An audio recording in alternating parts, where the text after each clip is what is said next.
All right, so much of the sort of the special sauce or the magic of the movie is the interaction between the two characters and between Mr. Pryce and Mr. Hopkins. How do you sort of hone that in throughout a whole shoot? Because the whole script is like a long conversation between people who keep changing dynamics. So if you could both talk to that. We shot in the right order, so as the relationship between the characters developed, I think their personal relationship developed as well. Is that right? Yeah.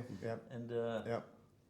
I mean, it's like any filmmaking. You don't get everything done in one day, and you have to remember where you were the day before. But I think it's because we did work together really well, Tony and I, and there was a lot of listening between us, and it feels like any good script eventually when it's cut together, especially when it's as dialogue heavy as this is, it begins to feel like music.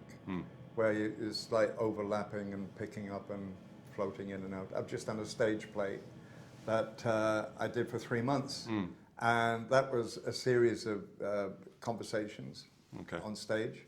And if the rhythm got out of sync, everything went. Everything went. Yeah, and you realize life is like rhythm. But is it exciting to sort The of rhythm of life. the rhythm of life? There you go. That's a good one. Thank you. Is it exciting to sort of find the dynamic on camera as opposed to sort You of don't over think about it. rehearsing To it? be honest, you don't think about it. Yeah. What you're trying to do you're being in the moment, listening to your fellow actor and responding to what he says. Okay. It's really simple. But if you try to think about how you're doing it, it's not good It's at not all. gonna work. we lose the magic, the life. Yeah.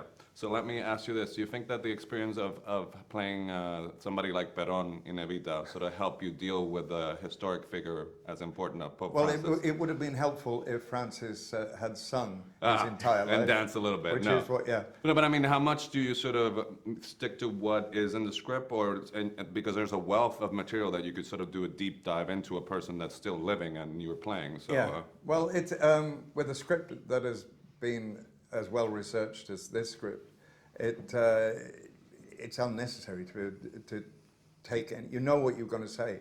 The research I did was how he would say it, how he used his voice, how he walked, how he moved, and finding things that you're asked how you create a character, but in this instance, he's created his character, and that journey is there for you to see either in books or on YouTube, especially. And I looked at a lot of YouTube of him, both as Pope, and there's a little of him before becoming Pope, when he was Cardinal Archbishop. And you get an image of a man who isn't necessarily the smiling, beneficent figure you see on the balcony of St. Peter's. Fernando, as a filmmaker, do you change your mind or do you compromise when you're shooting? I change every day, Every day? hour. Yeah. I like to, if I'm allowed, I change from one take to the other, different camera position, different tone, different everything. I like to grab material. I'm not very sure of what the film I'm making while I'm shooting. And then on the cutting, when I sit in the cutting room, silence, quiet, I watch, and that's when I put the puzzle together and I make a film. So the same with the material we have, I could have cut a very different film, much more serious or much more, I mean, it's really, because we had different options of camera positions or we would repeat scenes, but the camera wouldn't be the same, different. So my DOP Cesar Charloni, who's a good friend and my teacher, he says quantity is quality. So if you have different options, you in the cutting room you can. So I saw this movie in Los Angeles, saw it here with different audiences. I'm looking forward to seeing it in Puerto Rico, which is where I'm from. What do you think about somebody that may not be from the Catholic Church or religious? What do you think it's universal about this story that will speak to audiences all around the world? Well, there's the personal relationship, because these two guys, they don't agree with anything.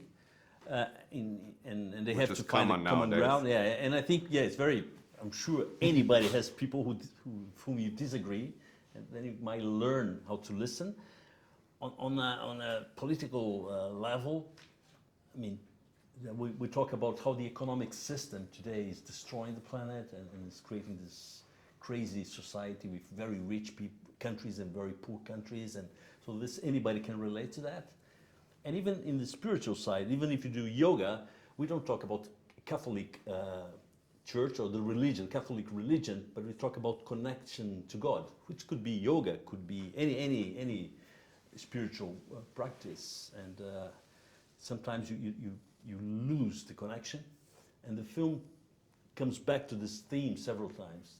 There's a book from a theologian from the 16th century called John of the Cross. It's a Spanish guy, and he talks about how anybody who has any beliefs at some point of their life, they lose the connection, and sometimes it's what he calls the dark night of the soul. And it can last 10 years, it can last 2 years, 2 hours. Anyway, the film talks about this despair of losing connection, if you have one. All right. I love the film. It's a pleasure getting to talk to you. Thank you. Thank you. Thanks. Nice to see you again. Thank you. Thanks.